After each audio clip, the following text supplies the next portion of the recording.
press releases, stories, whatever. And I never put a story on there in my life. Dana does them all. Because the other day I got a text from my friend Scott Coogan, who was a drummer in Ace Frehley's band, and there was some beef that started online a couple of days ago where Scott, without saying it as much, took some shots at some of the other guys that are playing Ace's music from Ace's band, saying it's too soon, felt it was exploitive, and then they went back and forth. And I didn't even know this, but Dana posted Scott's thing, and Scott's like, hey, thank you for posting my position on this. I didn't. You did. You put it online. She just reposted it. So we don't write this stuff. It's just stuff people put out. But even with this show on the radio, there are things like I just stay away from, not because they're controversial. Because, if it's truly newsworthy, then yeah, we'll talk about it. But, just stuff like, I don't know, like somebody's thinking about working on something or somebody thinks this. I don't do that stuff. It's just, if it's real, if it's a real story, if it's something that's really happening, I've just always stayed away from that. And now I just saw she posted the thing about, Sharon Osbourne lists the LA home for $17 million. Who cares? This isn't a shot at her at all. It's just that, if I was running my own website, that is not something I would have posted. It's not something I would have even brought up in the news on the air, because who cares?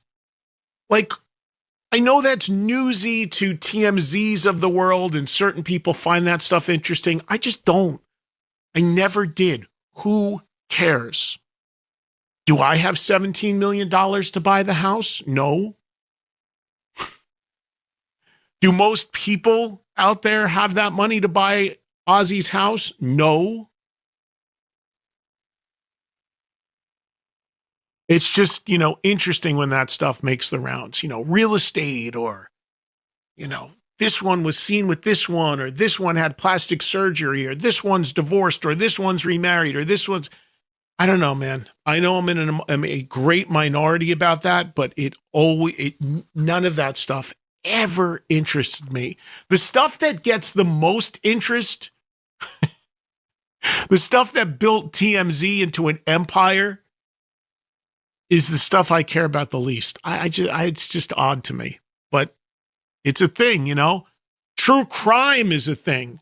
The true crime thing blows me away. That actually bothers me a little bit, because I feel like it almost inspires people to become famous by doing really hideous things and murder and stuff. There's people obsessed with true crime, obsessed with these podcasts that talk about it and these TV shows. And it's like, I don't know. I don't feel that way so much. People died. Some animal killed somebody, They shouldn't be turned into these, I don't know. I'm sorry. I'm just going down a whole nother road, but some of these things just trigger me when I see it. I'm like, what? And, speaking of podcasts, which again, everybody on the planet has one now. I mentioned that show documentary I saw on podcasts. Yesterday was so busy just catching up from Brazil and everything. I didn't have a lot of time to get into that, but this doc was really interesting because it talked about the fact, as I was saying yesterday, it centers on this one guy who wants to make a living off of doing a podcast and has won all kinds of awards and goes to all these podcast conventions and everything. But at the end of the day, he's still going to have to get a job at Home Depot or something because, again, unless you have real numbers, you're nowhere. And most of the time, real numbers come from two sources. You either have a huge following from what you've done in your career, meaning you're a TV guy, you're an actor, you're a massively popular comedian. Maybe you have a big history and following from being in media forever, like I do.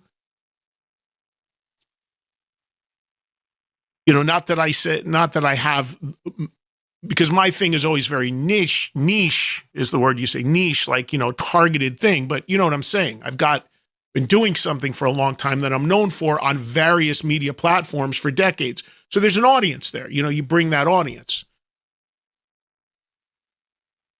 But, if you're just a dude trying to start YouTube channel, whatever, and you want to do it for fun, fine. But if you're doing it to make a living and you think that's going to be your ticket, yeah, not so much. Because also, so much of it is triggered by the guests you're able to get. And again, literally everyone has some sort of platform now, and trying to get guests is very difficult if you don't have the things I just mentioned. So it's really interesting in this doc, they talked about all of that, and they were saying that the sweet spot to even sniff money and advertisers is like averaging 30 to 40,000 a week, an episode on your podcast. But this guy, forget his name, but he was making, he was going around all over the country and, getting these awards and all this stuff. And at the end of the day, he still didn't know how he was going to make money with the thing, because the monetization is very, very difficult. And it was also interesting because they did talk about companies like SiriusXM, like Spotify, like others who have gone all in on buying these podcasts, but didn't really realize or understand how to monetize it and some of the wreckage that caused in the nature of those deals. So it's an interesting time in broadcasting. They were saying that everybody went podcast crazy around COVID, and then some of these big companies bought in, but they didn't really understand what they were doing or how to make it work. And then they just, still trying to figure it out, I guess. But if you're interested in that, and maybe you are an aspiring podcaster, it was definitely worth a view. Age of Audio, it's called. And the funny thing was they just kind of glossed over Joe Rogan, who is the king in terms of numbers. But they did talk to Adam Curry, who is considered the inventor of the podcast. I thought that was interesting. I would have liked a little more on that, but there was something in there, some interesting stuff there on that. So who knows where all this goes, as things continue to evolve and change, and the way people get and consume things continues to evolve as well. All right, so today we have Bret Michaels with us. Always fun to talk to Bret. He'll be with us in about 20 minutes. We'll spend some time talking to him. As you know, it was announced that Bret, with his solo band, is playing the NFL Draft on April 24th. Bret will play on the second day of the draft, day 2. And for Bret, it's heaven, because not only is it the NFL, but it's also taking place in Pittsburgh. Of course, him and the Poison guys originated in Pennsylvania. But Bret is a massive Steelers fan, so I'm sure he is. Well, Bret's always amped up. I'm sure he's super amped up about this. And we're going to talk to him about it coming up shortly. And we'll also hit him with some other stuff, see what's going on, and get caught up on whatever other fronts he wants to talk about. Nothing to talk about with Poison, really, but we'll see what he has to say. So Bret joins us shortly, and always great to visit with him. Obviously an old friend with a lot of history, he and I, and always fun to have him on the air. Gave you the full rundown of all the stuff on Brazil. If you missed it, it's all on the app. Just go listen to yesterday's show. Took you through all of it, my travels, my experiences, my interactions with the band, hosting an event in front of 50,000 people, which was incredible. You've seen the photos and videos, hopefully on my social media. There, more than one person said to me when they saw some of those photos with all those people in a stadium and me on the stage, were you nervous? They're all like, we would have had a panic attack. How were you not nervous in front of that many people in a foreign country, especially? And I'm like, oddly, I was not. One thing I was nervous. I guess I've done that enough times in my life that even an audience of that level and that size, I actually was not nervous at all. My only real concern was them understanding me. You know, I was trying to speak a little bit phonetically to the audience, but I don't really know if that mattered. And obviously a certain percentage of people understand English, but I think everybody kind of understands, Are You Ready to Rock? Leonard Skinner is coming out, something along those lines. So I tried to keep it brief, tried to keep it simple. I always try to keep it brief whenever I introduce any band, whether it's a club level or a stadium with 50,000 people. The stage managers will be like, how much time you need? 4 or 5 minutes? No, 30, 60 seconds. I am well aware that no matter how many people may know me, they are not there to see me. They are not there to hear from me. They are there to hear the band that is coming out that I am introducing. Get to it. I have been in situations and seen situations and worked with other hosts where it's like they go out and do material, and it's like, yeah. Now, unless you are a super well-known person and that's what you're known for, get on, get off, get the band out. So even there, I tried to do that, especially with the language barrier, and the people did seem to understand what was going on, so that was really cool. The promoter sent me a nice note yesterday, very happy, so I don't know, that might turn into something that we do every year, every once in a while. My voice is still a little ripped up from spending 12, 13 hours out there talking to all those people, but really, really fun experience. And hope to do it again. Never knew I'd be doing it again, and I did, and who knows what happens going down the line. Before we get to Brett, let's get to news, and then we'll get to you on the phones.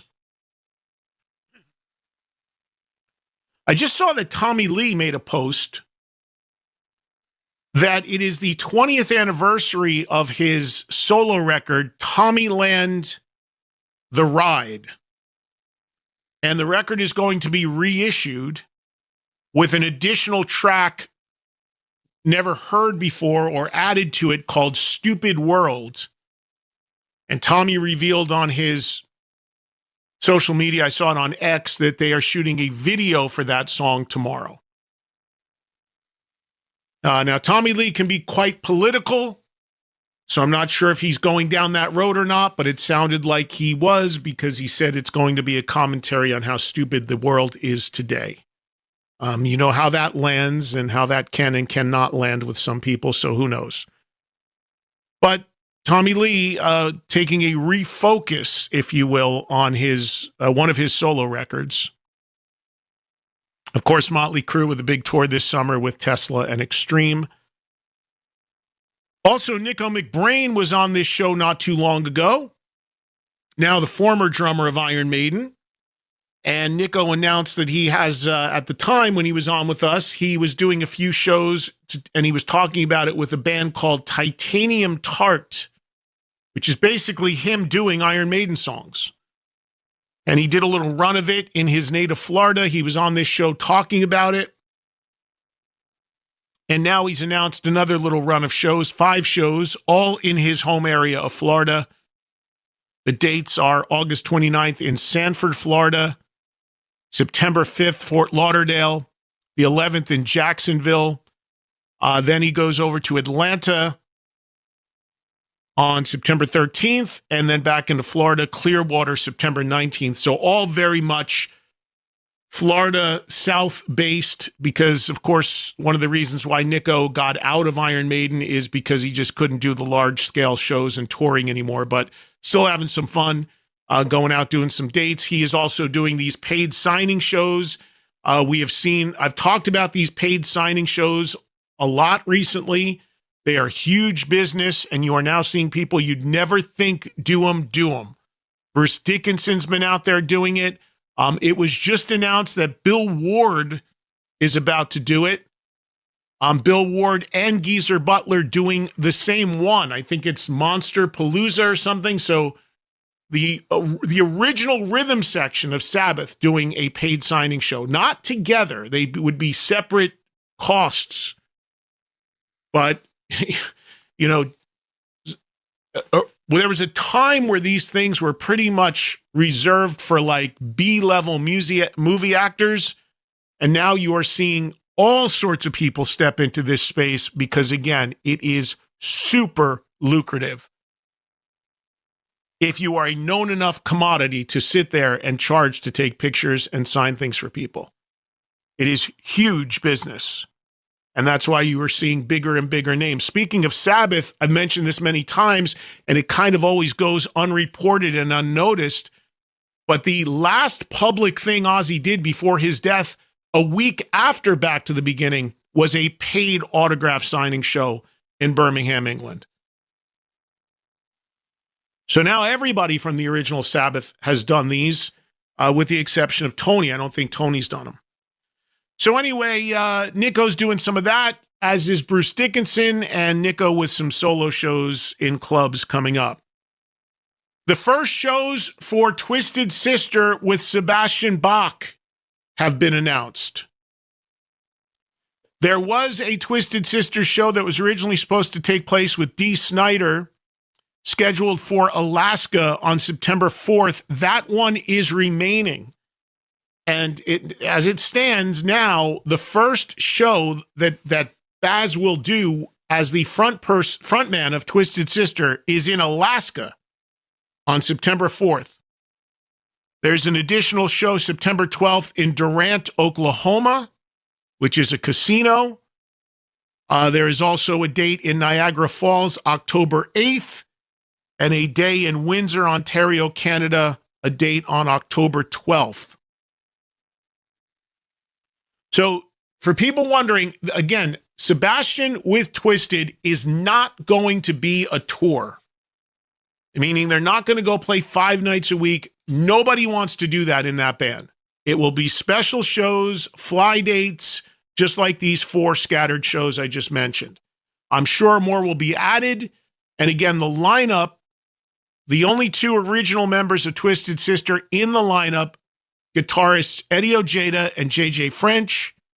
On bass is Russ Pizzuto. Mark Mendoza is not a part of this. And on drums is Joey Casada. And of course, Baz singing. 4 shows so far, more to be added. Eddie Ojeda recently got up on stage with Sebastian, I think last night, in Nashville. And they performed I Wanna Rock together. If you're into the new wave 80s scene, a tour announced with Howard Jones, The English Beat, and Wang Chung. If you want a Wang Chung tonight, you can do it from July 19th through August 23rd with all those 3 bands touring. Every time I hear The English Beat, the name, it reminds me of when we had Dave Pirner from Soul Asylum on the show. And at the time they were on tour with The English Beat. And I said, Dave, how's the tour going? And he said, I don't even know what we're doing on this tour. One of my favorite answers ever. The consummate pitchman, Dave Pirner. God, do I love that guy. I got to call him and see if we can get him on. Soul Asylum is doing some acoustic shows. Actually, I'm going to hold off doing that because I'm going to be doing something with Soul Asylum in Vegas that's going to get announced very soon, and we'll do it around that. Also, a little while ago, Stephen Pearcy texted me a new song. It's called I Need You. He's announced a new solo album called The Dog Mob, dog spelled with 2 G's. Again, this is his solo band. Warren DeMartini is not a part of this. Sure, you guys have been following along, but there are 2 variations here. There is Pearcy DeMartini, which is Warren and Stephen that do shows together. They cannot legally use the name Rat. That's why they call it that. And then Stephen maintains doing shows without Warren under his own name and now making studio music under his own name, which he's done for a while. Track sounds real good. Pearcy plays rhythm guitar and sings on it. And there is a full album coming later this year that Stephen says will have many special guests, which he has not yet revealed. Again, the track released today is called I Need You. Joel, I don't know if you have it, but if you do... I don't. It's not on streaming. I think it is just the video of him performing it that's circulating. I don't have the track. Let me text you right now what he texted me. Okay, great. And you can play it off of this. Uh, hold on, coming your way right now. Okay, yeah. He texted me like I guess basically a lyric video sort of deal. But I told him I'll play it on Hair Nation or whatever, but I need an actual wave. It's amazing how many artists send out new music to people for airplay in MP3 format, which is just audio quality the worst for broadcast. Even labels do it sometimes. People promoting records. I'm like, does anybody not? It's so funny. I'm not going to go down this whole rant, but it's just so funny. You've got these people that are like, oh, vinyl is the best. I got to make it on vinyl. It's the best audio. Okay, yeah, right. But then they service their music in MP3. Okay, I've got it. We'll play it when we go to break. All right, cool. Well, yeah, to play a clip, it's fine to play from that. So, all right. So Steven's new song, and once I get the wave, I'll play the full song on Hair Nation. Although I'm not going to be on Hair Nation again after last night for a couple weeks because I'm going to be on the cruises coming up, which we talked about yesterday. Billy Idol announced some new shows. He's added 17 dates to his current touring. These dates run from August 7th through 23rd. Billy also with a residency in Vegas at the Fontainebleau coming up. Billy Idol's documentary, Billy Idol Should Be Dead, was real good. I talked about it. Billy Idol was scheduled to be on this show, but then canceled for reasons unknown.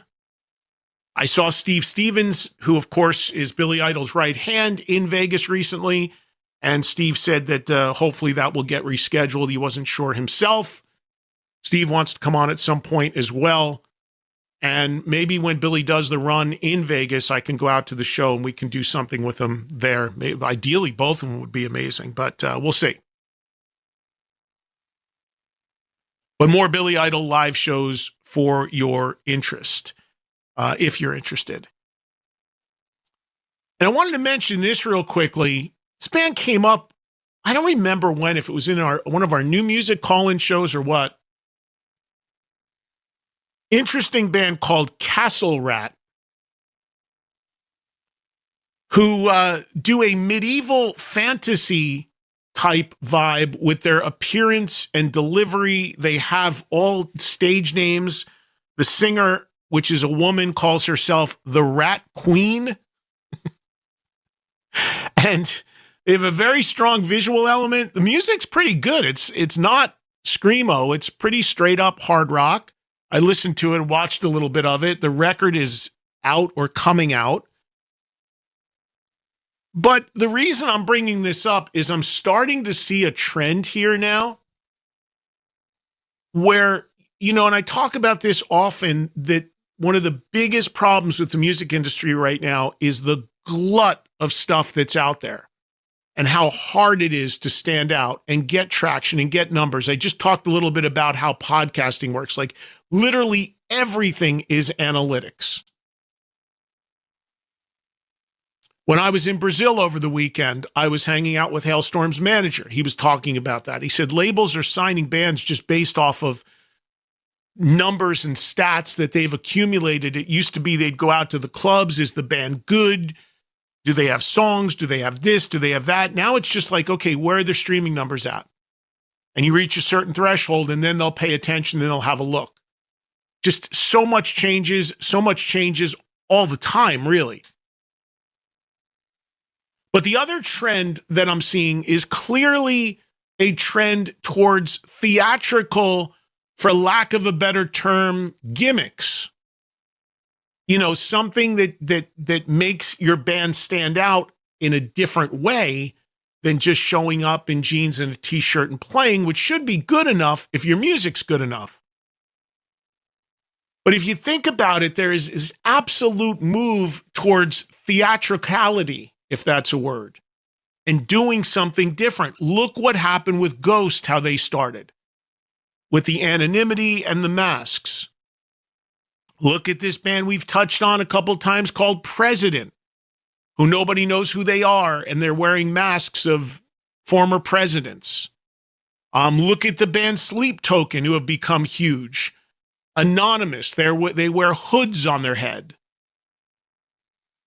Obviously, Slipknot years ago started that way with masks and what have you. Obviously, Kiss basically pioneered it in the early 70s, where they, to my knowledge, were the first band that came out and were anonymous in their initial incarnation. Nobody knew who they were behind the makeup, and they were never seen behind the makeup.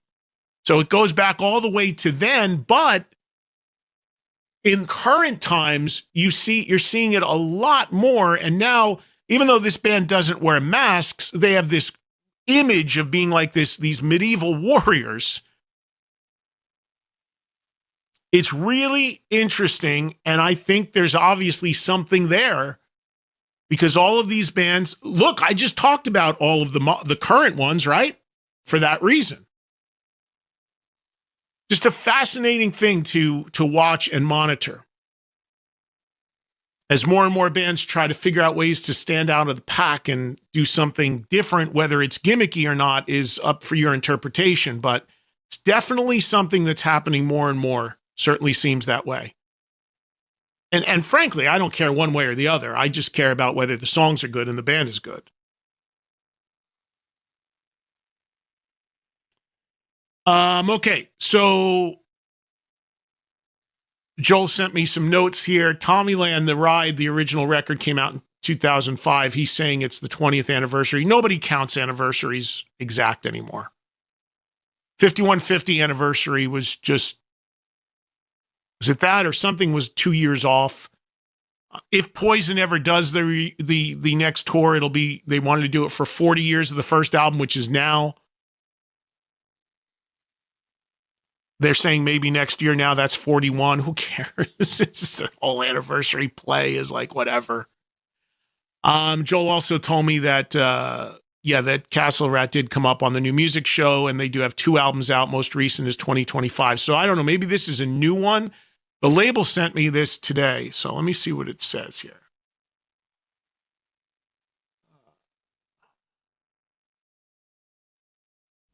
The latest one that was released in September is called The Bestiary. Okay, so that's the one. So maybe they're just promoting it. They got they did a radio station like mini concert, 20-minute concert, and I guess that was the link they were sending out. So it was the label that sent it to me. So, all right, all good. So figured we're overdue to do another new music show at some point. I'm holding on what we're doing the next couple days on the show, because we may have Miles Kennedy on. We've not covered the Alter Bridge stuff yet, the new album, because the Alter Bridge album came out and those guys went right to Europe and toured. So we never, and a few people brought this up. The new Alter Bridge record is phenomenal, but kind of got a little shortchanged here because they went right out of the country when it came out. Now they're getting ready for a tour for the album in America. So we may have Miles tomorrow or Thursday. I'm waiting to hear.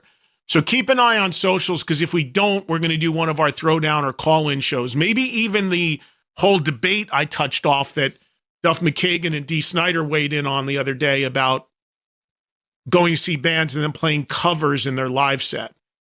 So we might do that as a call-in either tomorrow or Thursday, but I'm waiting to see when and if we have Miles and what day that's going to be. So stand by, as always, social media, at Eddie Trunk, X, Instagram, Facebook page, all the places to see what we're doing on this show, even if stuff comes down last minute. And don't forget the show account on X and Instagram, at Trunk Nation SXM. There is also a TikTok that Joel does, at Trunk Nation SXM. That is not me. That's Joel putting that stuff, so don't try to contact me through that. But it's there for you if you're interested in that. And don't forget the YouTube page, channel, at Eddie Trunk, stuff going up there, and both related to this show and on other fronts as well. So speaking of social media and all that, plenty of stuff to dive into. And I made a post about this the other day. Somebody somewhere out there is posting clips on social media of my old TV show, That Metal Show. And if you saw my post last night, I love it. And I'm glad they're doing it. And I hope they keep doing it. People are contacting me all the time. People who never even saw the show, younger people. So you know what? Keeps it out there, keeps it alive. And who knows what because of it, I already got contacted by somebody who's like, we really got to find a way to bring this back, who may have a way to do it. Now, again, I don't think don't get optimistic. I've had dialogue like that for 10 years. It's way complicated, but you never know. Just certainly helps to help keep it out there like that. And I can't do it because they flag me when I do it, but somehow it gets done with others. So great. All right, I see Brett's calling. Let's get a quick break. We'll come back. We'll talk to Brett Michaels right after this on Trunk Nation.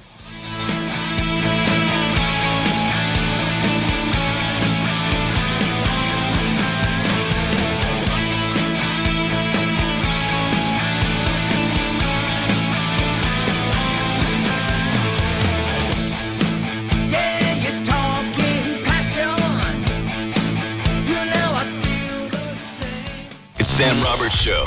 It says ChatGPT will soon allow erotica for verified adults, says OpenAI boss. Look, I mean, it's going to make loneliness easier. People aren't going to be motivated to not be lonely. If you're prone to being a basement dweller, I don't think you're coming out anytime soon. If you're sexting back and forth with your AI. Well, now you don't have to leave. That's what I mean. Unhealthy. Of course it is. Sam Roberts Show, weekday mornings at 8 a.m. Eastern on Channel 103. Or listen anytime with the SiriusXM app. Hey, it's me, Jeff Lewis, host of Jeff Lewis Live on Radio Andy. Check out my show to hear a whole lot of nothing. You're going to need to do maintenance. Why? To be attractive for who? Oh, for us here at Jeff Lewis Live. It's me and my co-host, the Chumps, talking about what's important. Well, important to us. We don't talk about the news here. No, just sex. So tune in or not. See, you're a nice person. Don't tell anyone. Oh, nobody thinks it. Jeff Lewis Live, weekdays at 12 p.m. East, 9 a.m. West on Radio Andy, Channel 102, and anytime on the SiriusXM app. Ready for big fun? Start for free at Chumba Casino. Sign up and enjoy a welcome bonus with gold coins and sweeps coins to explore hundreds of online social casino games, all from your phone. Spin, play, and discover something new whenever you feel like it, with no downloads needed. More games, more ways to play. Let's Chumba. Only available in permitted states. No purchase necessary. See terms and conditions for details. VGW Group. Void where prohibited by law. 21+. My name is Mark Fox. I'm the founder of Rizona Health. You've heard the drug commercials. They start by promising relief, and then they do something insane. They scare the hell out of you. Risk of stroke, heart attacks, permanent movement disorders, increased depression, thoughts of suicide. And they say it so fast and so calmly, we're expected just to accept it. But anxiety and stress aren't moral failures. They're often signs of a nervous system stuck in overdrive. So I asked a different question. Instead of suppressing the system, what if it helped it regulate itself? That's why we created Vibe. Vibe uses gentle, resonance-based frequency therapy to support your nervous system naturally. No drugs, no sedation, and no list of catastrophic side effects right at the end. Just a non-invasive way to help your body find balance again. If you're ready to question the idea that pills are the only answer, you can learn more at trashthepills.com. That's trashthepills.com. I'm Mark Fox, and this is Calm Without the Crazy. Do you have 3 ex-wives and your current trophy wife wants a life insurance policy 3 times the size of the policies you had to purchase for your previous mistakes? If so, you need to call Big Lou at Term Provider, 800-244-0909. Big Lou is intimately familiar with your problems, and if you're 50 or 60 years old and in reasonably good health, a $1 million policy should only cost about $100 to $200 per month. Big Lou may have a solution for your previous policies as well. You may even save enough money to lighten the load on your new $1 million policy. Remember, call Big Lou. He's like you, except he's only on number 2. Call Term Provider at 800-244-0909. That's 800-244-0909 for $1 million in term life insurance that you can live with. Call Big Lou at 800-244-0909, 800-244-0909, or biglou.com, biglou.com. Fed up with stubborn earwax? Get Wax RX from Dr. Easy. Dr. Easy professional ear washers have been used over 40 million times by medical professionals. Now you can get the same results at home with Wax RX, the personal ear wash system. Just like our professional ear washers, Wax RX flushes away stubborn earwax without a trip to the doctor. Don't be fooled by store brands and cheap knockoffs. Pull into a Walgreens, Walmart, or Shoppers Drug Mart right now and get the original doctor-invented Wax RX in the ear care aisle. And now, back to talking all things rock. Let's not ever forget the reason for this. Trunk Nation with host Eddie Trunk. Everything I thought he would be, just phenomenal. Great show. Sirius XM, Faction Talk. Faction Talk. All right, we are back and we are live on Sirius XM Faction Talk 103. It is Eddie Trunk. This is Trunk Nation, talking rock with you every day, live in the 3 to 5 Eastern window, anytime, live or on demand using the Sirius XM app. And it's always great to visit with this guy. He's an old friend and always fun to have on the air. And man, when I heard about this news, which they told me about just before it was announced publicly, I knew how absolutely amped he would have to be, because it is the convergence of two of his favorite things, rock music and football, which are two of my favorite things as well. And talking about Bret Michaels, who joins us live right now on Trunk Nation. What's happening, my brother?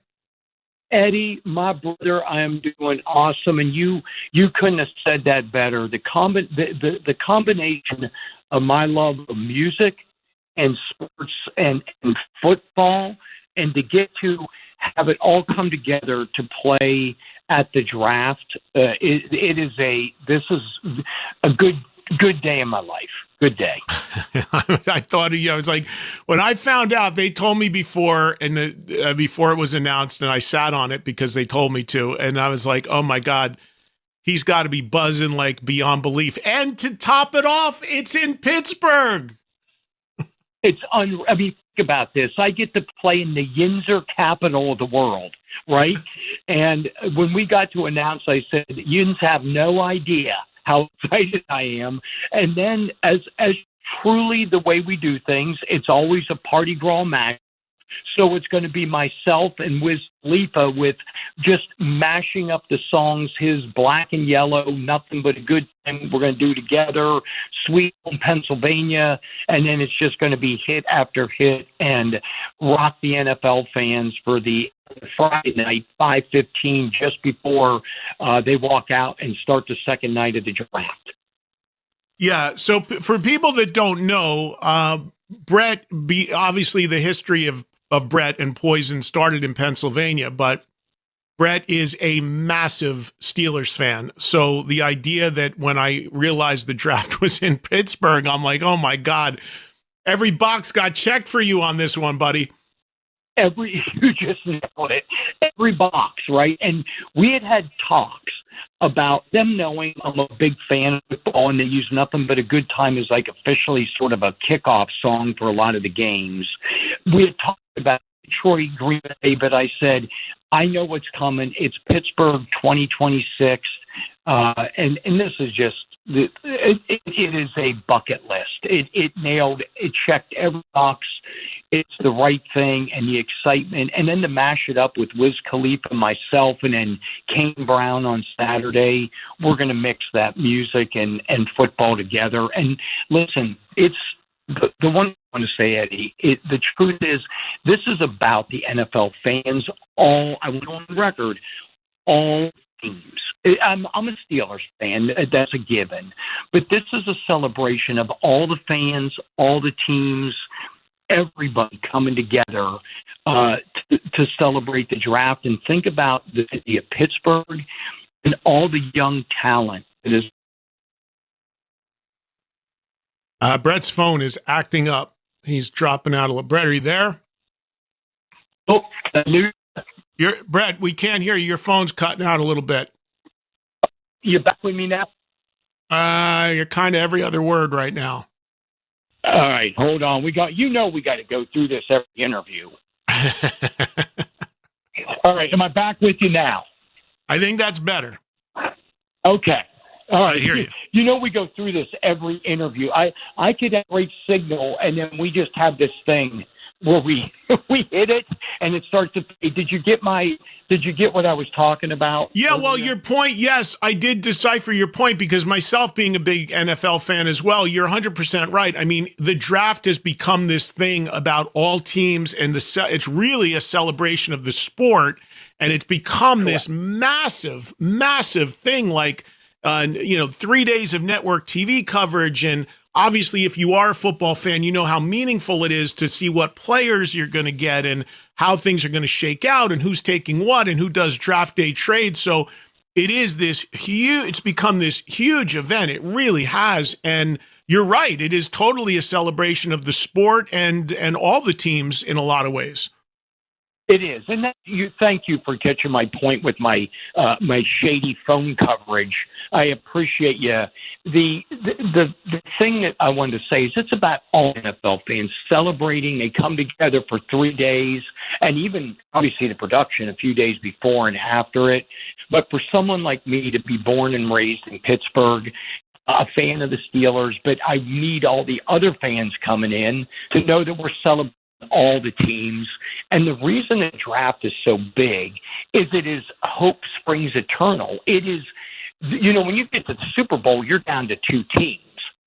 When you're kicking that year off, think about this, you're kicking off with absolute hope that your team's going to the Super Bowl. And that's I think why the draft is such a party. Yeah, 100%. I mean, it's a total. It's the official. I look at it as like the official reset for the season coming up. Everybody's 0-0. Everybody, all 32 teams. We all think we're going to the Super Bowl, or at least going to have great years. And unfortunately, the reality is not that. But it's that. Hope springs, man. It's like that's the vibe. It's like, all right, let's see what happens. Let's see how this shakes out, and let's see what drama unfolds. It's an amazing event. It really has become something. And I think it's great that they're incorporating all genres of music into this because, like you mentioned, somebody like Wiz Khalifa, country artist, you bringing the rock. I mean, that's a really cool thing as well. It is. And that's what it's meant to be. It's that Mardi Gras mentality where everyone comes together and enjoys himself. And if you're watching this, I mean, this is sometimes 600,000 and 700,000 people through the city, at one given time, coming into the city, out of the city. And Pittsburgh, they're predicting to be maybe record-breaking of all the drafts. And we're just going to make this a party. And again, it's about these young, incredibly talented players that are about to have a life-changing moment. For me, that's what makes it exciting. I like to see people succeed, and I really see in this year we have some serious talent going on, and we'll get into that another time. But the draft is awesome. Yeah, and it really has become this thing, and I'm sure you agree with me with this, Brett. I mean, I like other sports as well, but to me, you seem to blink and the NFL season is over, and then the off season seems like it's forever to get to that first game again. And now, though, the NFL has done an amazing job in almost making the season year-round with all these things that they do, whether it's the combine or the draft or all these sort of benchmark things. So it's really stretched it out. And for hardcores like us, it gives us something to keep the interest level until you do get to those games. It's kind of like a good bridge. 1,000,000%. And for me, like I said, mixing it, the two things that you and me love are music and sports. And the Giants, I mean, and unless you've corrected me, a New York Giants diehard fan, right? Oh my God, yeah. Yeah, so I'm saying, Eddie, you know me with the Steelers, but it's what brings us all together, that draft. It's almost brings everyone together, and we all, like I said, it's hope springs eternal. Your team this year can go all the way. There's no losses. It's 0-0, and you just let it rip. And hope at the end of the season you're in the playoffs and on to the Super Bowl. Brett, I'm such a wacky Giants fan that in the last year or two, literally, and I'm sure the Steelers have this too, the Giants beat writers, a lot of them now have podcasts. Then some of them put one out every night or every day of some sort of commentary or what's going on internally with the team. So my new thing for the last year or two is I fall asleep to these podcasts. Absolutely. And the voice just rumbles. Like you can hear it. I hear it, and then all of a sudden I realize I'm fading to black. I'm just kind of fading out, but I'm listening, and they have them on. If you love sport, anybody, anywhere, you can find these great podcasts that are unbelievable. And I find them on, like right now, I'm listening to a lot of the Pirates because I think we're going to have a good season in baseball. And I just listen to them, and they give you a breakdown of the games. And they do the same with whoever your team is. For me, the Steelers, you get to listen to it. It's pretty awesome. Yeah. Last night, so Dexter Lawrence requested a trade for the Giants. So last night I was up to like 4 a.m. because I was like going through every one of these things, listening to people. Most of these people I even know, even kids with podcasts in their rooms. I'm like, what's this guy have to say? What should we do here? It's nuts. You know what? That's the beauty of the world we live in now. You can have a voice. You can listen to anything. They dive into any subject on anything, anywhere. And there's a part of me that's embracing that this is great to have that knowledge at your fingertips. I mean, it's really, and think about it, the podcast, anyone can do it, but God bless them. You know what I mean? They can give you some insight that you may not have gotten from something else. Yeah, and they can also make a lot of shit up, too. And yeah, well, we know that. Me and you do that when we're drunk at an Irish bar. I mean, you know, they just take it to podcast level. Exactly. We want to make sure we mention... Eddie, you and me have never embellished anything. That I know is true. No, never. We want to make sure that we mention to everybody listening for this event that the tickets are free. It's to access it is free. The concert is free for the 3 days of the draft, but you have to download the NFL One Pass app and also make sure to arrive early and do that because it is first come, first served based on capacity. So this is cool too. It's free, but you got to get the app NFL One Pass, and then it's first come, first serve on the day for the capacity, because I guess there's only so many people that can fit in the area. Correct.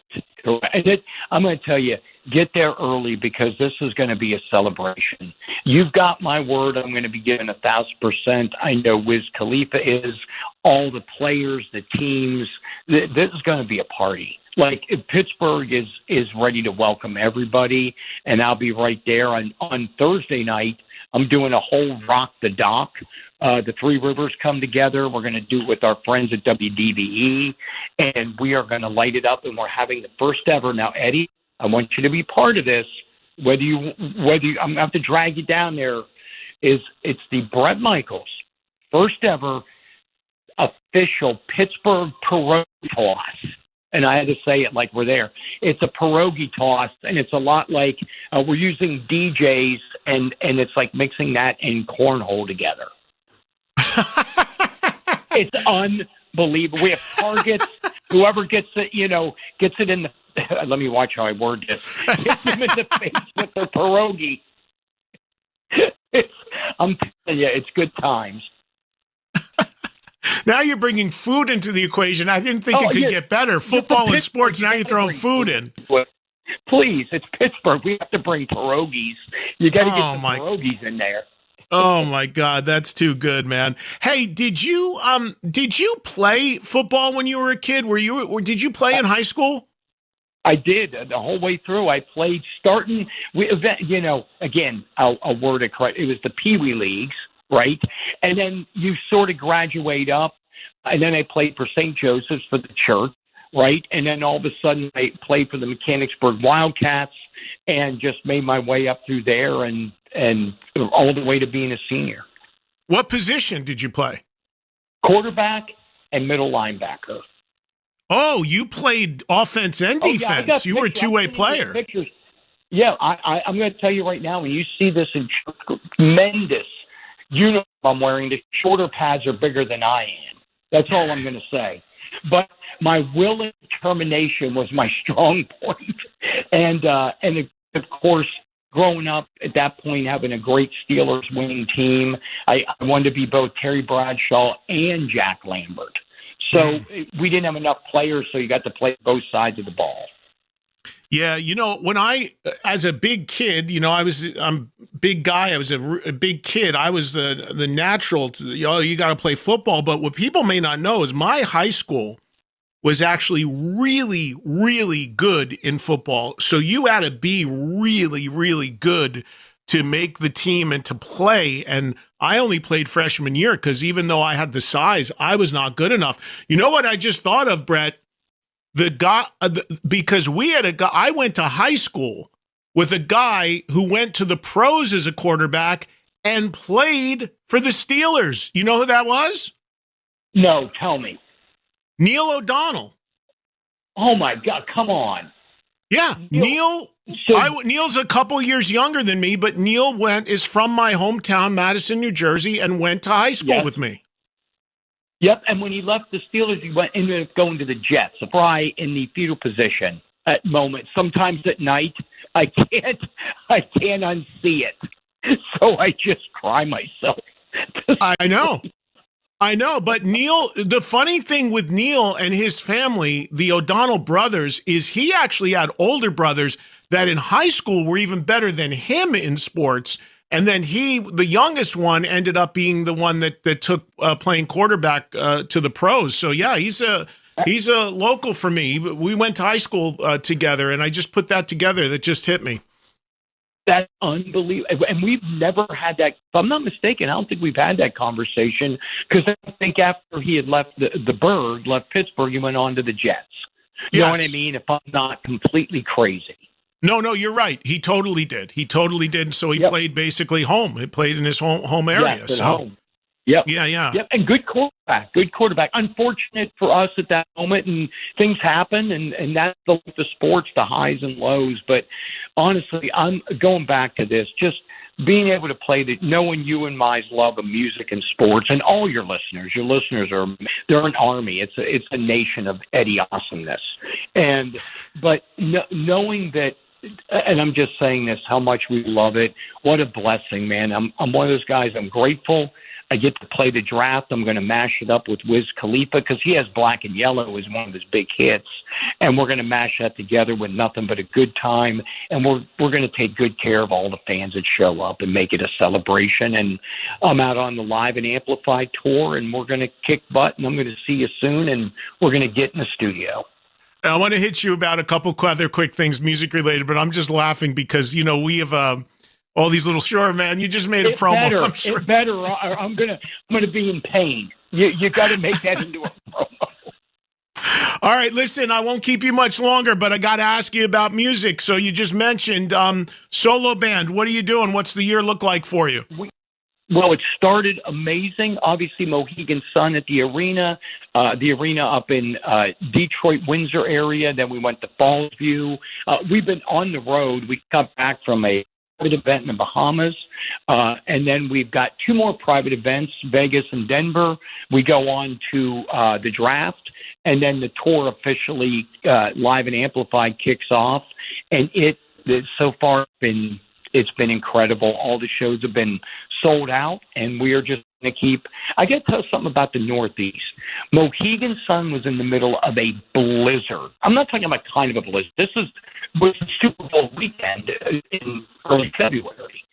And Niagara Falls and Ontario, Windsor and Detroit, all through that blizzard, there wasn't an empty seat. Everyone came out. The fans are awesome. I'm grateful for them. And then we're hoping for 27, because I know it's a big question. I really strongly think 27, without going into details yet, is going to be a good reunion year for Poison. I think it's going to be awesome. Yeah, I was going to ask you what you wanted to say or what you could add on, as I call it, as the poison turns. We don't. And I'm, as you know, with me, it's funny. Most people like the drama. I'm an anti-drama guy. I love the guys. I think 27 is going to be great. And I want to know, Ricky is my brother. I mean, in anything, you're allowed to agree and you're allowed to disagree. But we're going to go out there and make it an incredible, honestly.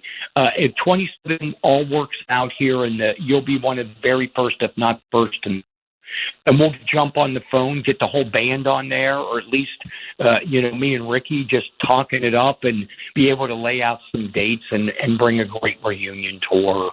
But I'm grateful for Poison, and I love my brothers and sisters in the B&B, and I don't see any reason we can't do both and make it great. You know, Ricky, when he was on last time with me, he said something that was very funny and very fitting, and I think you would agree with. He said, at the end of the day, it just makes all the sense in the world that the 40th anniversary for Poison happens in year 41. If you listen, I sent you a song called Squeeze Box we remade by The Who that we misprinted. I just want people to know, if you ever have a bad day, just know I've had worse and I've survived them. That's my message in life. If you've had a tough day, I've had tougher and found a way to get through it. And we called it Skis Box. I'm just going to leave you with that memory that you're like, Brett, you misspelled it, of course. And I go, of course we did. You can't. I was so proud to remake the Who song. And, but yes, it's totally fitting. Poison's 40th anniversary and reunion will be in the 41st year. Why not? Why not? Who cares? Who's counting? Who's counting? As long as it happens. We're building some anticipation, right? It's building up a little angst and anticipation for the ultimate climatic explosion. Yeah, and the last thing, because this is the 40th anniversary of Look What the Cat Dragged in this year of 2026. So even though fingers crossed for touring next year for Poison, just last thing, Brett, and I'll let you go on this. Give the audience and everyone some reflections from you on your first album turning 40 years old this year. I mean, that's a pretty landmark anniversary. And is there any bonus stuff? Could there be conceivably like some sort of reissue of the record? You see a lot of these box sets to commemorate big anniversaries. Could there be anything like that with Look What the Cat Dragged In, or you guys didn't record extra stuff back then? Oh, we recorded all kind of stuff. You got to remember, we were at that point living in a dry cleaner. When we did that record, we did it in Melrose at Music Grinder. And Ricky or Bobby or Cece, correct me if I'm wrong, but I got a good memory, much as I partied, and also throw a brain hemorrhage in there. But the best part of it is still, again, stands up to the time. We did that with real passion, emotion, went in with no budget, and it's a great feeling. And I reflect it all back to the fact we bet on ourselves as Poison. We believed in it, but the fact that fans have stuck with us and you have been great through our career, and been there for every high and low and all points in between. I'm here with this. It's such a great feeling. My reflection on it, it's just, it's an awesome feeling 40 years later to still be doing what I love and not maybe even better than when it started and hit, so that's a good feeling. Yeah. Well, listen, man, I don't want to hold you too long. I always appreciate talking to you. It's always fun. We got to get face-to-face in the studio one of these days and really do a full show or something. And health is good. Everything's good. You're healthy. No problems there? I'm feeling good. Life is good. I'm feeling healthy. And again, as you know, I take it day by day. I get knocked down a few times. I just flip it around and get back up and just keep rocking. All right, brother. Well, listen, always good to talk to you. Take care of yourself and everybody. Again, look for Brett playing the NFL Draft, second day, Friday, April 24th, day 2, performance around 5:30. You want to get there early. And again, you want to get the NFL One Pass app. That's how you get signed up for the free tickets. But you want to get there early because if it maxes out on capacity, and it likely will, they won't let you in. So it is free, but it's first come, first serve on the day. The info is at NFL One Pass. Grab that app. Listen, man, take care of yourself, all right? Stay in touch, and we'll talk to you soon. Eddie, I love you, my brother. Remember, that's a celebration of all fans, whether both football and non-football, but all teams, all fans. We're going to make Pittsburgh, if you know how. He's going to have a great celebration. What's the jersey you're going to wear on stage? You going Bradshaw? What are you going? You figured that out yet? You know what? I haven't put that down yet. Let's leave it as a cliffhanger. All right. We'll find out. All will be revealed on April 24th. Oh, Shelby, I love you, my brother. Love you too, man. Take care, all right? Bye. See ya. There's Brett on a bad telephone line. Sorry about that, you guys. You know, I was like, it was choppy. It's choppy. But it was certainly audible enough that you get the idea and you heard everything, but it was definitely not the best phone connection. I've said this how many times have I said this on the air? It is amazing to me with the technology that we have in this world today. AI and robots doing everything for better or worse and all that we still can't get perfect sounding cell phone service. This is just, sending pop stars to the moon or to the outer space or whatever, self-driving cars. Still can't get a good cell phone service. I mean, at this point, shouldn't it be just like a chip in your brain and it's just telepathic? I don't know.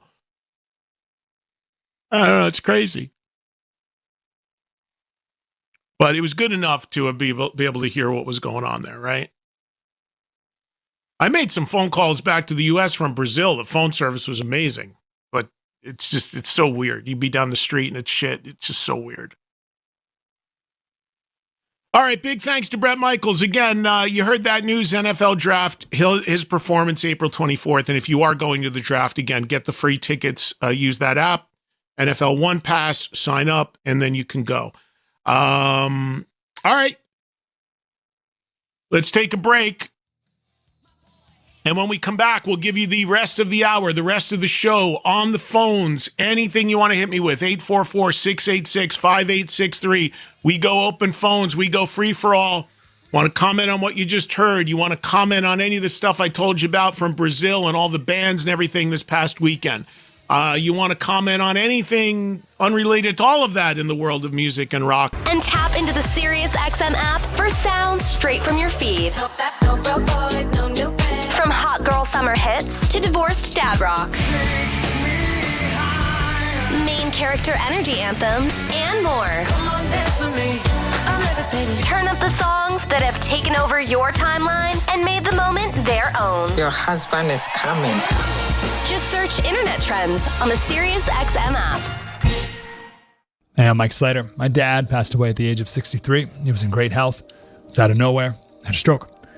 And super hard, obviously, for the whole family. But my dad had life insurance. So even after he passed away, he was still able to provide for my mom.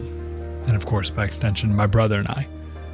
This is why I have life insurance for my family, for my wife and 4 kids. And the best place to get life insurance is ethos.com, because you can do it in 10 minutes. And there's no medical exam and no blood test, just a few health questions. 10 minutes. You're covered. Your family is covered. You can get $2 million in coverage for $2 a day. That's a 10-year term life policy for a 35-year-old healthy, non-smoking male. We don't like to talk about death in our culture, but everyone's going to die. You are going to die. Get life insurance in 10 minutes so your family is protected. Ethos, ETHOS. Ethos.com/free. Rates may vary, billed monthly. Ethos.com/free. Tired of the same old game night? Switch things up with Chumba Casino. Play over 200 free online social casino games. From classic slots and blackjack to exclusive in-house favorites you won't find anywhere else. However long you got, you can play your way. Anytime, anywhere. Make your next chill night a little more fun with Chumba Casino. Only available in permitted states. No purchase necessary. See terms and conditions for details. VGW Group. Void where prohibited by law. 21+. Ryan Reynolds here from Mint Mobile with a message for everyone paying big wireless way too much. Please, for the love of everything good in this world, stop. With Mint, you can get premium wireless for just $15 a month. Of course, if you enjoy overpaying, no judgments, but that's weird. Okay, one judgment. Visit mintmobile.com/radio. Upfront payment of $45 for 3-month plan, equivalent to $15 per month required. Intro rate first 3 months only, then full price plan options available. Taxes and fees extra. See full terms at mintmobile.com. Running a small business is a daily balancing act. One late shipment, one price hike, one employee issue, and your whole month, maybe the entire year, could be in trouble. That's where LendSeek comes in. I needed $100,000 fast to keep up with inventory demands. LendSeek had me funded the same day I applied. Between their AI platform finding the fastest deal and a dedicated funding specialist guiding the process, it couldn't have been easier. Our AI-driven platform matches your business with the right program from over 100 funders, up to $2 million in as fast as 24 hours. Don't wait until it's too late. If you've been in business at least 2 years with more than $500,000 in annual revenue, qualifying is simple. No collateral, no out-of-pocket costs, no hassle. From lines of credit, term loans to revenue-based financing, LendSeek is open for business. Apply in minutes at lendseek.com. That's LENDSEEK.com. Now back to Trunk Nation. Pure, clean, and uncut conversation on all things rock. There was a line of Motley Crue, there was a line of Van Halen, and then there was a line of Kiss. It's like going into the 80s. Trunk Nation, hosted by Eddie Trunk. The reason that I listen to Sirius XM.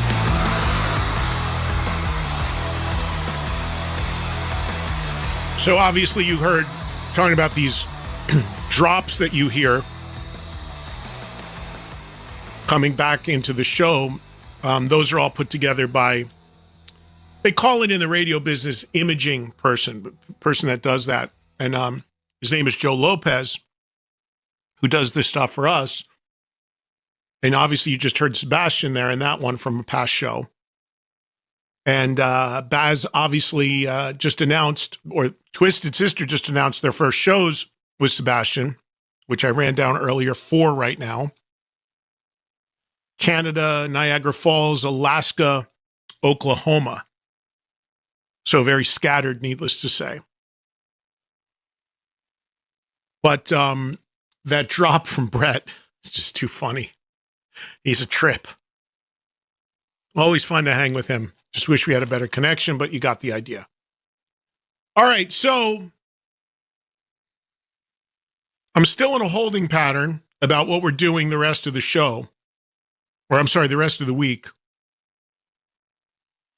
Because I'm waiting to hear about Miles Kennedy. And if we do that, if it'll be tomorrow or Thursday, and then obviously we'll do something else the day we're not having Miles. So trying to figure all that out.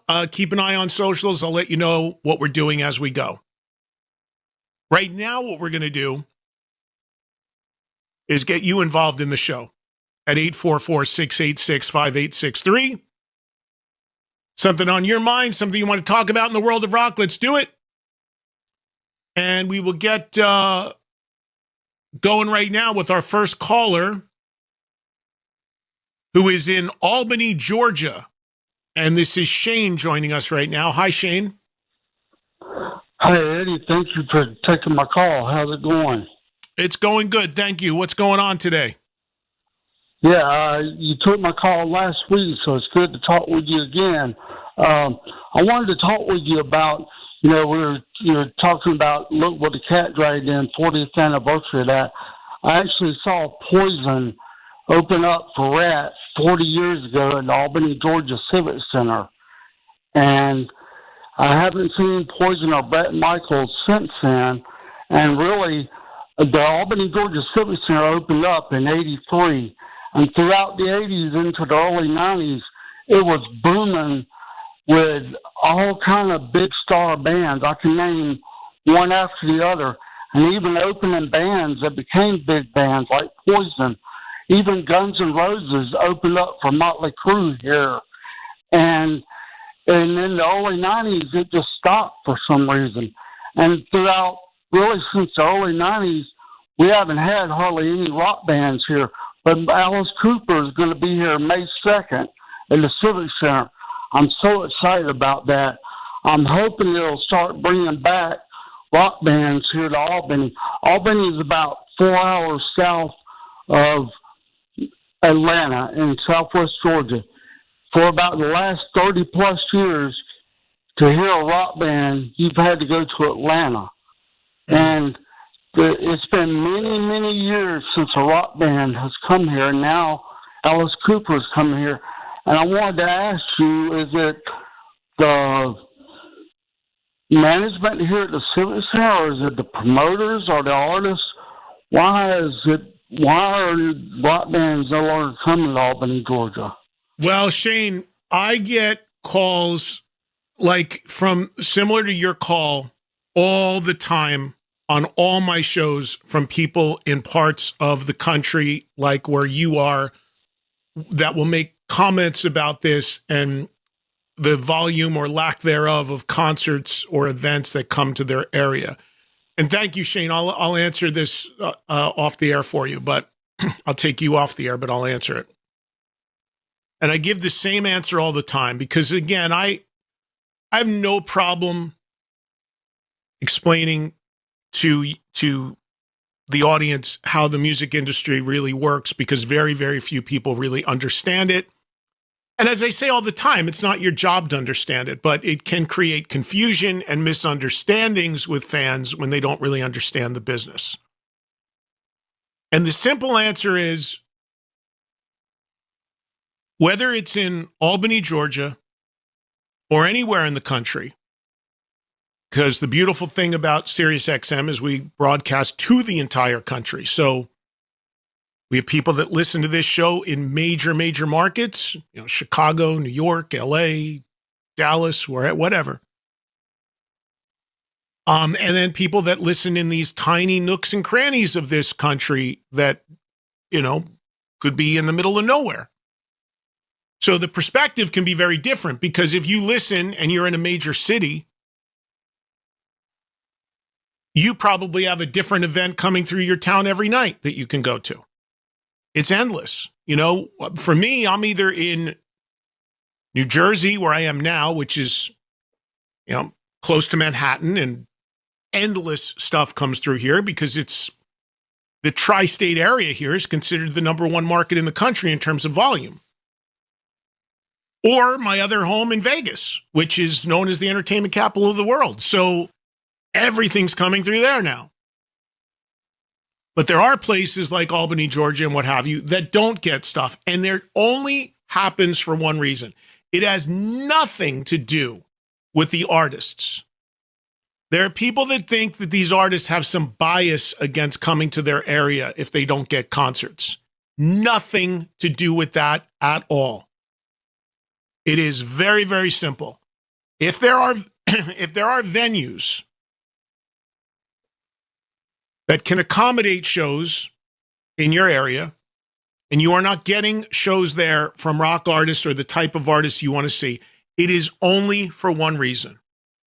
And that is because there is not a promoter there that feels like that artist will do enough business for them to make money, meaning for the promoter to make money.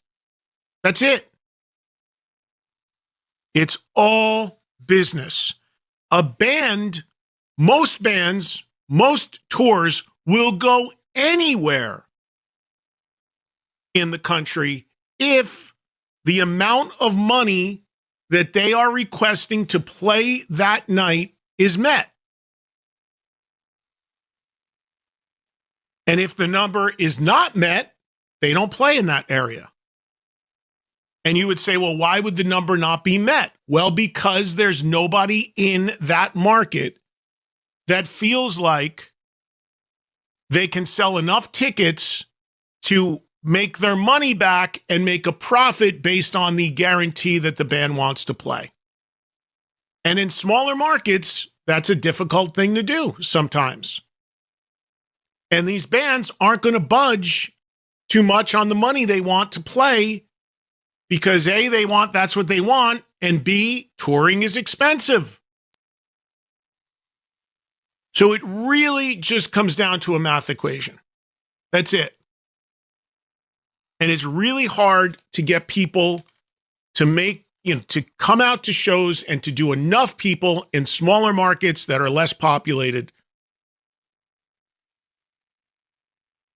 just simple supply and demand. Never a bias against, very rarely is it a bias against the city. I mean, I can't even think of an instance like that where Bam was like, I'm not playing in Albany, Georgia because I don't like that place. No.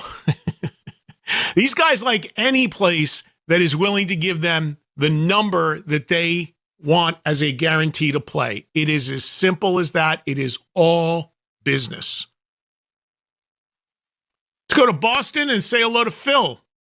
Hi, Phil. What's happening? Eddie, it's great to be on, man. Hey, I never have a chance to call in. I love your shows about your votes for the Hall of Fame and the snubs. And, you know, I just want to make 2 quick points.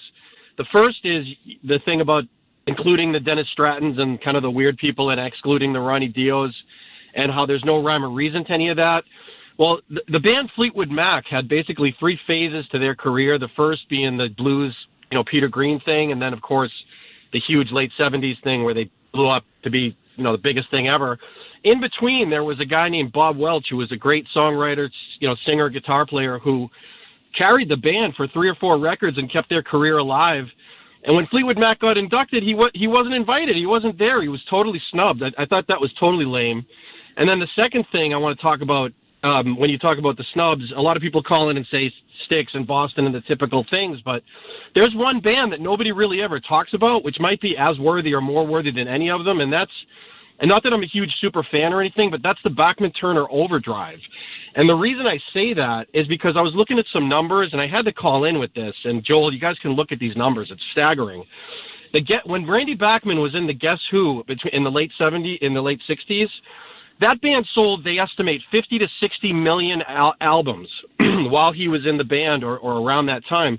The Bachman-Turner Overdrive was estimated to sell between 30 and 40 million albums. Randy Bachman is 82 years old, okay? His brothers recently just passed away, and you take a guy who is directly responsible or indirectly responsible, Eddie, for 100 million sales of records between the United States and Canada, who is not in the Rock and Roll Hall of Fame. It's astounding. And I also think that he would be a great interview. I don't know if you've ever interviewed Randy Bachman, but, I mean, they got to put this guy in the Hall of Fame, and it's just ridiculous. So thank you for taking my call. Well, thank you, Phil. And as you probably know, he's going to go out with the Guess Who. You know that, right? Oh, totally. That's great. I mean, Burton Cummings is there too, right? So that'll be a really kind of interesting show to see. But I mean, I'm not like a huge super fan. I do like the groups. Of course, everybody knows the big hits, like, you know, Taking Care of Business, you know, Ain't Seen Nothing Yet. I mean, there's some great songs. But I mean, think about a guy who's responsible for 100 million records, Eddie, and who's like the old school guys that you talk about, that he's one of the 70s OGs in the heyday of rock and roll, and he's not in. But all these other crazy, it just, you know, I just had to go on a little rant about that. Yeah. No. You got it, Phil. I appreciate it, and I get totally where you're coming from. And yeah, there was that thing that happened where the Guess Who there was another version of it that was only the drummer, and then they went to court a couple years ago, and Burton Cummings and Randy Bachman got the name back, and they announced an amphitheater tour, which I think is a bit ambitious, but again, could be wrong. I mean, but it's become the norm for bands to go into venues that are way too big, honestly. But again, we've talked about that business model in the music industry, where they just give the tickets away because they'll want you in there buying a beer or whatever, and they'll make money there. But when he kept saying Superfan, I thought he was going to say Supertramp was his band he wanted to be in the Hall of Fame, which there's a case to be made there as well. But here's the problem with Phil's argument when it comes to the never-ending topic of the Rock and Roll Hall of Fame. And his part about Bob Welch, I think it was, his point is well taken. But here's the problem. He kept citing album sales as the reason for the band being inducted, to make the case for induction. But if you... I hate talking like this because it's so random, because it can change all the time, but the Hall of Fame claims that it is not one of the criteria is not popularity. And they don't look at record sales, which again makes no real sense, but they claim it's more, whatever they say, influence, and they have these other criterias. But you can make a case influence also can come from sales and mass appeal. So there's no logic to it, you guys. I wish I could, and that in and of itself is the problem. I wish I could apply logic. I wish I could tell you the logic and the real blueprint, but there isn't one. That's the problem. It just comes down to what that panel on that year decides is worthy of putting on the ballot. And again, to his point about Bob Welsh and to his point about, as I was screaming about the Blaze Bayley thing and the Dio thing with Sabbath, I mean, look, that part of it is as head-scratching as anything. Like why this person was included and why this person was not when the inductions happened. It's an enormous piece that never gets talked about. So much attention is paid to who is or isn't in, and then it's completely overlooked as to who actually did get included and who got excluded when somebody does go in. Somebody had a theory, because this thing that I've been reporting on forever about Blaze Bayley being excluded, the only person excluded from the Maiden induction, if Maiden gets in. Literally every person who was ever in the band is on the ballot, except for a guy who sang on 2 records. Mind-blowing stupidity. And then a week ago, mysteriously, Blaze Bayley gets added in. My theory on that, look, these bands that are on the ballot, even though they've not announced it yet, they know who is and isn't getting in already. They know. They just haven't announced it yet. And they will go to these artist managers and tell them in advance of it going public. So I am taking them adding Blaze Bayley as a positive, because to me, that means they may have called Rod Smallwood and said, hey, listen, Maiden's going in. We need to know what you're doing and who, if you're going to attend and what have you. And that's where somebody like Rod may have said, hey, look, put everybody from the band or we're not doing any cooperation with you. So I'm looking at it that way. Somebody called into my Hair Nation show last night, and they had a theory, which isn't entirely crazy, but they said, now I didn't research this, but this caller to that show yesterday said to me that according to his research, Iron Maiden are on tour when the Rock and Roll Hall of Fame induction ceremony happens. And maybe Joel can research this during the break, because I didn't know that they announced the actual date of the ceremony. They may have. I just didn't pay attention to that. But this caller yesterday looked at the date of the ceremony, at least the one he thought, and Maiden's tour schedule, and said Maiden is playing a show that night, which would mean that obviously they are not going to be there, which does not work, is not what the Rock and Roll Hall of Fame wants, because they want that hit. They want that moment, and they want that ticket sale for the actual live gate. There's no date on the Rock Hall event yet. Okay, so there you go. I mean, this person may have known somehow, or was just kind of like found something erroneous online. Shocking. It's just fall 2026, so yeah, right. They could adjust whatever date it is to make it work. So the idea is that maybe Maiden, say it does conflict, which is entirely possible. The idea would be that the reason why they put Blaze is because for the for the ceremony. It's all hypothetical because we don't even know if Maiden's getting in. But if they did, and they were going to pull a no-show, or they had a conflict that day, then at least they could have Blaze Bayley on stage because he's not in the band anymore, Nico McBrain on stage because he's not in the band anymore, and Dennis Stratton on stage because he's not in the band anymore. Obviously, the other guy included is Clive Burr, who sadly passed away.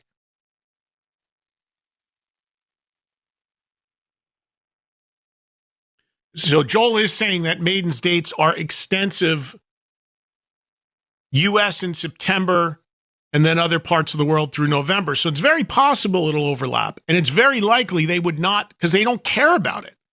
They've been open about that they would even attend. So the caller's theory was, well, then at least the Rock and Roll Hall of Fame has a singer from Iron Maiden, not the singer, because Paul Di'Anno's gone. Bruce Dickinson would be on the tour. But you have a singer, you have a drummer, and you have a guitar player that were once in Iron Maiden. And that you could build something around that for the ceremony. I mean, yeah, but let's be totally honest. The only person, if those three people were up there, that anybody in the general public would know about would be Nico. Nobody's picking Dennis Stratton out of a lineup. And, Blaze Bayley, again, was, as much as I screamed and yelled about him being in it, he's not an identifiable guy, and he's not from any golden era of Iron Maiden. So, yeah, could I see that happening? Where you have an induction ceremony and those three guys are up there? Yep, I could. But I don't think that's why Blaze was added. I think it was just because they were like, somebody, whether me screaming about it, because again, I'll in the media, I'm the only one I know that was screaming about this, not just for this nomination, the previous one as well. Or, management said something to them when it was announced that when they told them privately, you guys are going in. Who knows? We will continue to speculate and see how this all unfolds. And if they don't get in at all, it's all a moot point. But I feel like it's going to happen. And look, there's been times when Guns N' Roses went in. At that time, the only people that showed up to accept were three people that were not in the band at the time of the induction. Slash and Duff, who were in Velvet Revolver at the time, and Steven Adler. And I don't know, Gilby may have gotten up there. I don't know if Gilby was included in the induction, but he may have played. But at the time, they were hoping that Axl would show up and that it would be a reunion play. And Axl didn't take the bait. As a matter of fact, Axl sent me a note at that time through his management at that time saying that, he knew that whole induction was to try to orchestrate a reunion, which at that time he did not want to do. So he sat it out. He did not go. So the Guns N' Roses thing was mainly three people but they are all very identifiable people who had key roles in the band and the history of the band. Putting Dennis Stratton and Blaze Bayley up there does not fill that role for not nearly the same awareness contribution. The other one was when Van Halen went in. It was Sammy and Michael who accepted and did the jam. Neither of them were in the band at the time. So there's a precedent for that, but it's still very identifiable people with big history with that band. If that was the case with Maiden and that's what went down, you only have one guy on the stage identifiable with big history. And again, that's Nico by a mile. All right, let me get a quick break in here. Yeah, Miles Kennedy sang the Guns N' Roses thing, who was Slash's singer in The Conspirators. Yep, 100%. And was not obviously being inducted. 844-686-5863, working our way through a Tuesday edition of Trunk Nation. Time for more of your calls. Who knows what we get? I do have a beef with Shakira because one time her hips lied to me. What? Yeah, they did. Oh, baby, when you're talking like that. That's pretty good. Been waiting all my life for that moment. You're always free to do an impression. Chris does a couple. Guy there thought thing. I'll try to do this. Now, California. My breast is morning. The Bennington Show, weekdays at noon East and anytime on the SiriusXM app.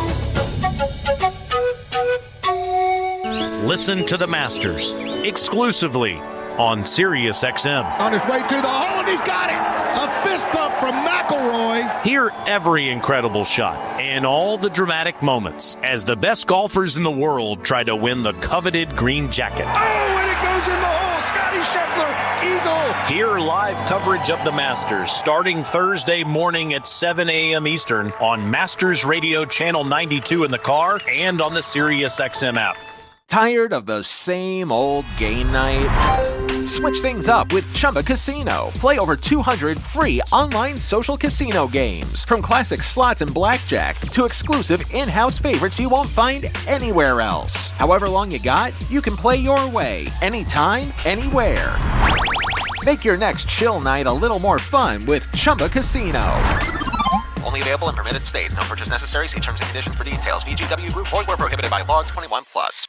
This statement is not evaluated by the FDA. This product is not intended to diagnose, treat, cure, or prevent any disease. Worried about that receding hairline and whether or not you're losing your hair? Millions of people suffer from premature balding, but there's exciting science that's changing the conversation. Introducing Hair Grow from New Nordic, designed to support hair growth from the inside out. This isn't just another biotin supplement. Hair Grow is formulated with the U.S. patented complex of tocotrienols, powerful antioxidant compounds derived from Malaysian palm fruit. In a 2010 clinical study, 40% of participants experienced an increase of over 50% new hair count when using tocotrienols for 8 months. That means measurable, visible results. Millions of Europeans have trusted Hair Grow for over a decade, and now it's available here in the U.S. Don't cover up thinning hair, support it, strengthen it, grow it. Hair Grow is available exclusively on Amazon and at newnordicusa.com. Search Hair GRO on Amazon today and take the first step toward visibly fuller hair. Search Hair GRO on Amazon today. Every business is asking the same question. How do we make AI work for us? The possibilities are endless, and guessing is too risky. But sitting on the sidelines is not an option, because one thing is almost certain. Your competitors are already making their move. No more waiting. With NetSuite by Oracle, you can put AI to work today. NetSuite is the #1 AI cloud ERP, trusted by over 43,000 businesses. It's the unified suite that brings your financials, inventory, commerce, HR, and CRM into a single source of truth. That connected data is what makes your AI smarter, so it doesn't just guess, it knows. And you've got total flexibility, because now with NetSuite AI Connector, you can use the AI of your choice to connect to your actual business data and ask every question you ever had, from key customers to cash on hand to inventory trends. Plus, automate those tiresome manual processes. Let's see your competitors do that.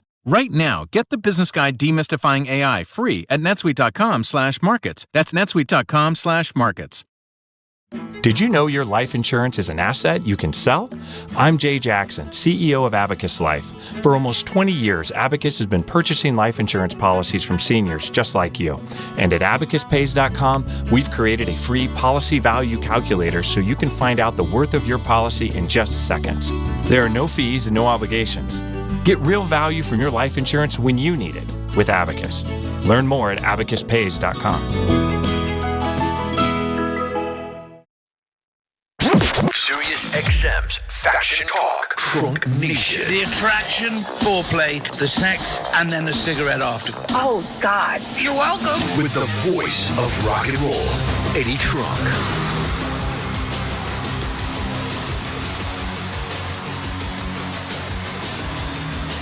Okay, we are back, and we got a little time left to go here before we call it for the Tuesday edition of Trunk Nation. If you just tuned in, you missed Brett Michaels. He was on with us a little while ago. We had a great chat with him and talking NFL and talking about the draft coming up and the announcement that he'll be playing at it with his solo band, and obviously the never-ending questions and drama and discussion and speculation about if, when Poison will ever do anything again. Now, Brett is saying 27, but then again in 25, he said 26.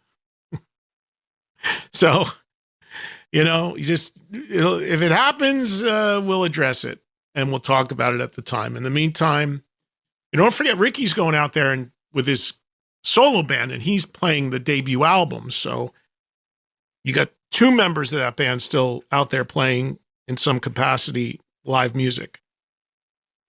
Back over to the phones with our remaining moments, and we go to New Jersey to say hello to Brian. He's up next. Hey, Brian. What's up, Ed? Welcome back. Thank you, Brian. What's happening? A Jersey neighbor. A whole lot of stuff. So last week I called in, told you I was going to order a bunch of CDs. I got the new Black Crowes, excellent record. I got the new Megadeth, which has been out for a while.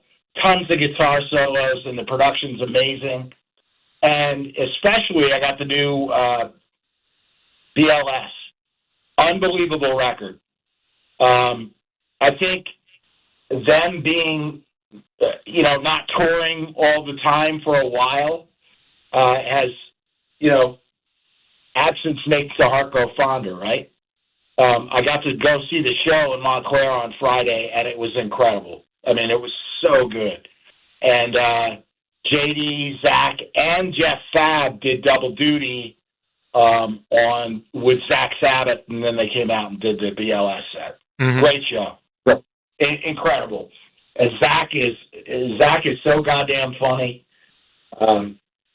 He was introducing all the guys in the group and telling everybody in the crowd what sports teams they liked. And none of them were local except for Zach liking the Giants and the Yankees. So it was pretty fun. JD's a huge Mets fan. Oh, yeah. Yes, he is. But he's an Eagles fan. Well, so I didn't know that. Yeah, no, that's not what good. Zach said. Maybe I'm wrong, but he was giving him a hard time about it. He always talks to me about the Mets. I know that. Yeah, lots of, and it was a lot of bass solos the other night. I'm just kidding. It was great. No, but JD did a great bass solo opening NIB, which was killer. Very cool. They did Party No More Tears.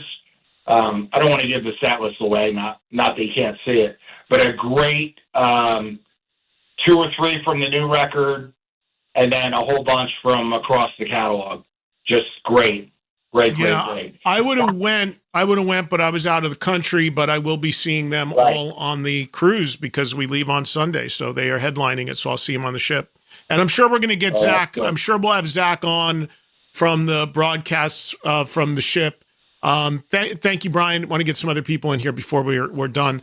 But yeah, I'm sure we'll do something with Zach. We'll have him back on. We had him on for the record, of course, already, but we'll probably do something with him from the ship. I know that on the cruise, we are doing something where it's like a Ozzy storyteller sort of tribute thing that the cruise put together that they've asked me to host. So if you are going on the Monsters of Rock cruise, you will see some sort of roundtable deal with myself hosting it, and Zach and the woman who organized it asked me for suggestions of other artists to include that had history with Ozzy. So Night Ranger's on there. So I said Brad Gillis. Of course, Brad played with Ozzy. And they also included Lita Ford because, of course, she did the duet with Ozzy. So I know those folks are included. And I think Keith Roth is going to sit in with me on that because he's on there as well as a host. So should be fun. If you are going on the Monsters of Rock cruise, you can come check that out as well, because beyond just, the incredible amount of concerts that's on there, there's some other breakout stuff that happens as well, whether it's art showings or book signings. I just saw on my schedule that Matt and Gunnar Nelson from the band Nelson are putting out a book And I've done stuff with those guys before, great guys, and they sent me in advance of the book, which I doubt I'll have time to read before the weekend. I don't think there's any chance that's happening, but I'll talk to them about it as best I can. And they, but I got a kick out of the title of the book. The book is called What Happened to Your Hair?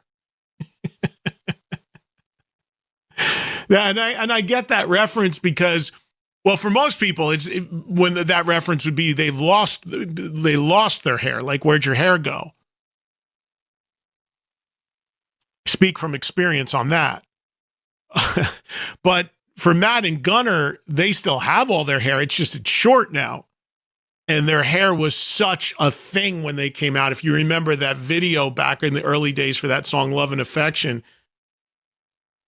they had hair like down to their waist, straight blonde hair. Those guys are known to have some fun at their own expense. So that's a funny title right there. Got another caller from my home state of New Jersey. Here's Jan in Essex County, New Jersey. Hi, Jan. Nice to talk to you after all this time. I'm the original rocker chick from the 60s and 70s. I'm a super fan, as they would say.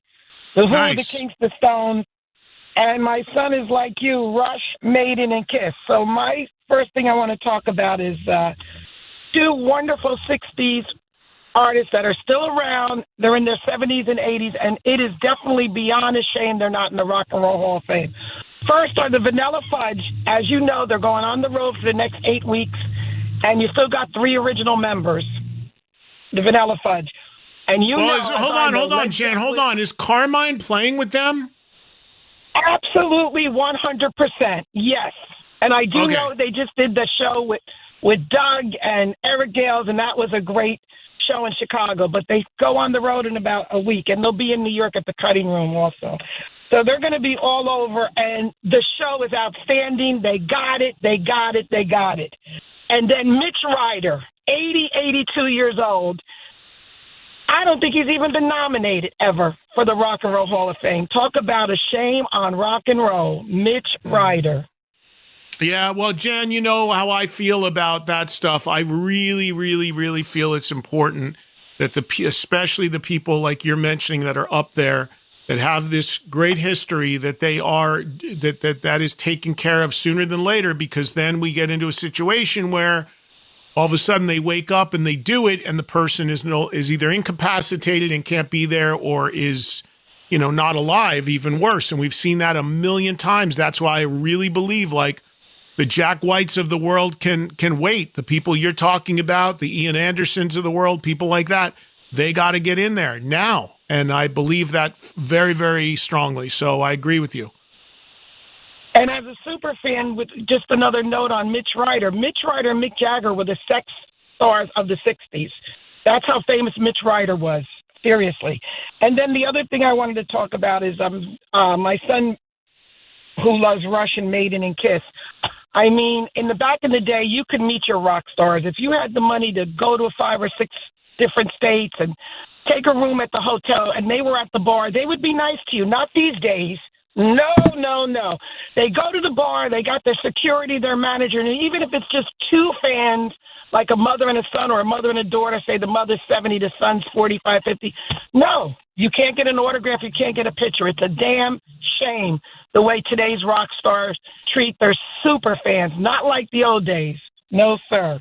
Well, Jan, here's what I would say about that, and thank you for the call. That is you can't make a statement in the way Jan did as a blanket statement at all, because it's very much case by case, very much. So I don't know what in particular Jan's experiences were like that she feels that way. But I can tell you that is not at all the way, maybe it's the way some of them are, but certainly not all. And I can tell you that firsthand because I see it. I'm with these people all the time. I was just with 6 different bands in the same hotel in Brazil this past weekend. And I can tell you, I sat at the bar in that hotel with Lizzie Hale and Joe Hottinger from Hailstorm. And there were probably 20 people that came up to her while we were there at the bar. And she gladly took a photo with everyone with a smile and was very happy to do so. So, you know, the guys in Extreme, I've seen them do it. They were on the bill. The guys in Skinnerd did it. So it's very case by case. And then, yeah, you're going to get people that don't want to deal with it. They don't want to be near anybody. They don't want to, they're worried about getting sick. They just don't want to do it. They're just, look, it's all comes down to the moment, how the person's feeling, how the person is wired, what the person's personality is, what is the person doing, how do you make the approach? Is it respectful? Is it crazy? Are you screaming and ranting? I mean, there's so many variables there. So I don't agree with Jen that you can make a blanket statement about all of them being like that. But look, it also has become big business, like we just talked about earlier in the show today, and I talk about all the time. These VIP paid meet and greet things that everybody pretty much sells, yeah, that's big business. And Jen is right in one respect that, you know, back in the day, it was like you wanted to meet these artists or have a photo or an autograph, it was random. You'd run into them somewhere. It was random. It was organic. Now it's a business transaction. It's a total business transaction. All of those things, you know, I see online all the time about these amount of tickets that are being held back from being put on sale.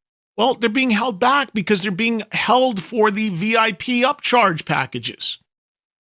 And if they don't sell those, that's why just before the show, they dump them and you can get in cheap. And usually you get a great seat because you're getting one of the hold seats that were intended for the VIPs. Look, I don't know. There's also another side of it too, where I get everybody is a super fan and everybody wants to, the old saying, meet their heroes. But then there's that other saying, don't ever meet your heroes because you might be disappointed, right? Sometimes you might be, depending upon the person. Sometimes you might not be. But there's another side of it too that maybe you don't need to meet everyone you're a fan of. Sure, if you bump into them in the supermarket, cool. But maybe you don't. Maybe there's nothing wrong with bringing back a little mystique. Right? I was having a conversation with a friend of mine over the weekend when I was in Brazil. And I was saying, and he's in the business, in the music industry, and I was saying to him, I said, you know, it amazes me as I sat in a stadium in Brazil with 50,000 people and watched Guns N' Roses Saturday night. Seeing the literal like hysteria and just in talking to fans, the fanaticism about that band. And yes, as I've mentioned many times, it's all really about 2 albums. The entire 40 years, really, if you really are being honest, comes down to 2 albums. They have an incredibly limited catalog for a band that's been around for 4 decades. And granted, the first record is Landmark, one of the greatest debuts ever, no question. But it's something else, you know, beyond this incredibly great record and clearly a great band. There's just something else about this fanaticism, obsession from some people about Guns N' Roses. Even people I hung out with, people I talked to, the speculation, the minutia, and I'm like, you know, where do you think that comes from with that band? And we were thinking about it, we're like, you know what? Maybe it comes from the fact of what Axl created. Because Axl does not do interviews. It's like you see Axl, it's like seeing Howard Hughes. It's like, seeing a unicorn in public. And yeah, there was all the crazy stuff back in the day. But now he's just, you see him on stage and that's it. Axl Rose isn't on social media posting his breakfast. He's not telling you what he's doing every minute of every day. He's not telling you what he's binge watching. And maybe there's something to be said for that. He's not doing paid meet and greets. He's not going to paid autograph shows and taking photos with everyone. He's not in 5 other bands. He has created mystique. And I think that more than anything fuels that. If this guy does tweet, it's world news. The other day at the show I was at on Saturday, they did a deep track they hadn't played in years. It became headlines everywhere. Holy shit! Guns N' Roses played Bad Apples. Oh my God. So when you do so little in the public space beyond go up and sing your songs, anything you do creates news, mystique, interest. And so few people do that now. And, that ties in with and doing